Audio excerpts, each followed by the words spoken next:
curious about this. They're all United Airlines employees, ranging from pilots to supervisors who heard chatter about this on the radio and raced out and saw it in the sky, aircraft mechanics who've been there for a long time, know how the lights can play tricks in the sky, and they say this wasn't that.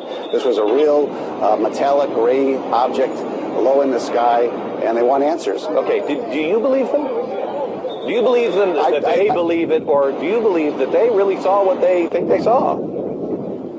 I believe that what they're reporting and is real, and they were concerned about safety. They're not necessarily saying that this is a craft from another galaxy, but they're saying this is a unidentified flying object low in the sky over the world's second busiest airport. It could pose a collision risk. Who knows, a security risk in this era post 9/11. Okay, well, and No, let me go to Richard here. I'm sorry to interrupt, but let me go to Richard for just a second and ask you, because isn't this the same kind of thing that when we had the new stealth fighters out, everybody was saying, it's an alien spacecraft. No, it's just a secret military aircraft. Is there a possibility that you think that this is just some sort of military aircraft that we haven't released, that we have?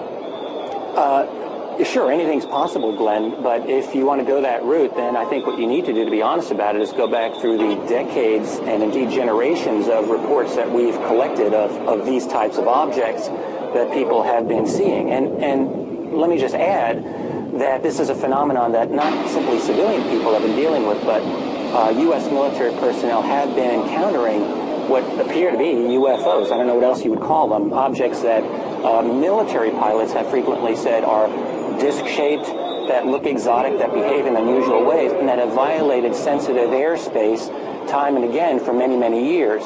So if this is a secret covert project, as many people have speculated, it seems to be going on in a rather confrontational, provocative way. That really doesn't have any explanation. All right. So, John, you think that this is, there was some sort of a cover-up. At least the FAA was not real honest with you when you first asked, right?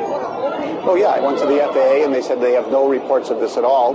I put them a Freedom of Information Act request, and then they got back to me several days later saying that in reviewing the communication tape, they did come across chatter involving this object, and that a United supervisor contacted the FAA manager in the tower and asked that the controllers had seen anything unusual. Also, United Airlines told me that they had no reports of this, even though the fact is that they were interviewing up to a dozen employees who reported observing this, asking them to write reports, draw pictures. After my story broke on Monday, United said, well, yes, we have been talking to these employees.